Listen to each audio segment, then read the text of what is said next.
Please like, comment, and subscribe.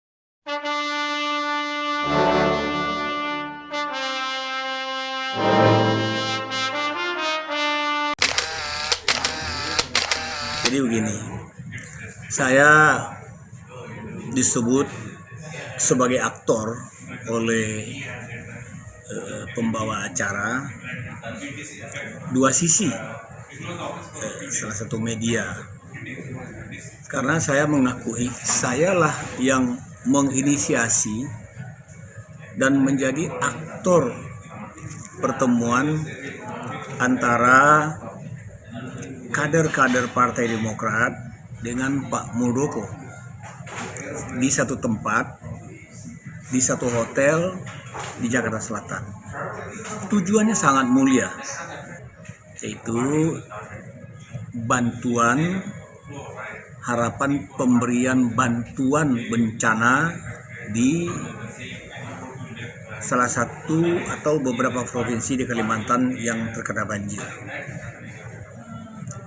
Dalam pertemuan itu ya ada dagelan-dagelan, diskusi-diskusi, tapi kemudian berkembang sehingga memanas dan menghangat, atau menghangat dan memanas, sehingga saya diberi gelar aktor pertemuan.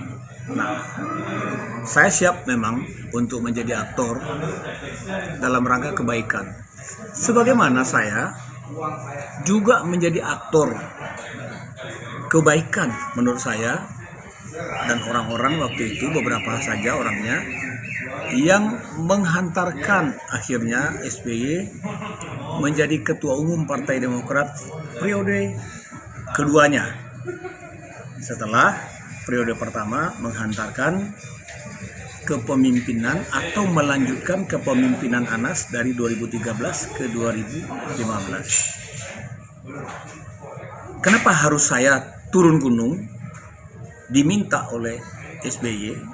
Harapan tertinggi waktu itu adalah pada saat SBY mengambil partai hasil dari KLB sebagai ketua umum menggantikan Anas, posisi Partai Demokrat adalah 21% di parlemen. Kemudian saat SBY memimpin, pada pemilu berikutnya Partai Demokrat hanya tersisa 11% di tahun 2014. Pikiran saya waktu itu adalah harus ada yang diperbaiki dan perlu dilanjutkan, yaitu Partai Demokrat harus kembali rebound. Dan karena SBY sudah mengakhiri masa tugasnya sebagai presiden untuk 2 periode, saya berpikiran SBY akan lebih fokus untuk bekerja keras bersama pimpinan pusat Partai Demokrat, pimpinan daerah Partai Demokrat, dan pimpinan cabang Partai Demokrat untuk membuat kembali Partai Demokrat menjadi berjaya sebagaimana tahun 2009 saat itu Pak Hadi Utomo yang menjadi ketua umum Partai Demokrat dari 7, sekian persen menjadi 20, sekian persen. Itu yang melatar belakangi kenapa saya berjibaku. Belum sampai di rumah mandi terbang lagi ke provinsi lain. Belum sampai di rumah mandi terbang lagi ke provinsi lain. Gunanya apa? Agar SBY menang pada pemilihan Kongres Partai Demokrat 2015 di Surabaya. Hari ini saya ternyata salah. Saya salah besar dan saya malu. Kesalahan itu harus ditebus. Ternyata partai ini tidak boleh hanya menjadi milik satu kelompok kecil orang saja, atau tidak boleh menjadi partai dinasti. Harus menjadi partai terbuka, harus menjadi partai milik kader, menjalankan konsep kepemimpinan. Tidak boleh yang di atas menyedot yang di bawah, tapi yang di atas harus berkontribusi ke bawah supaya partai ini menjadi partai yang besar. Pertemuan setelah diskusi dengan Pak Muldoko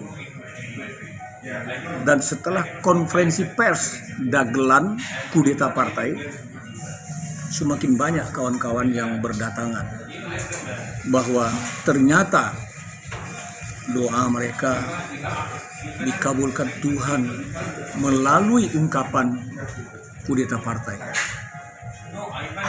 bahwa memang partai tidak perlu dikudeta karena tidak ada landasannya. Harus dilakukan KLB, Kongres Luar Biasa. Itu ada landasannya. Itu ada di ADART. Pasti berjalan. Dan sukses. Tidak ada KLB yang tidak sukses. Kalau tidak sukses, namanya bukan KLB. KLB itu dilakukan karena hal-hal yang sangat luar biasa. Hari ini,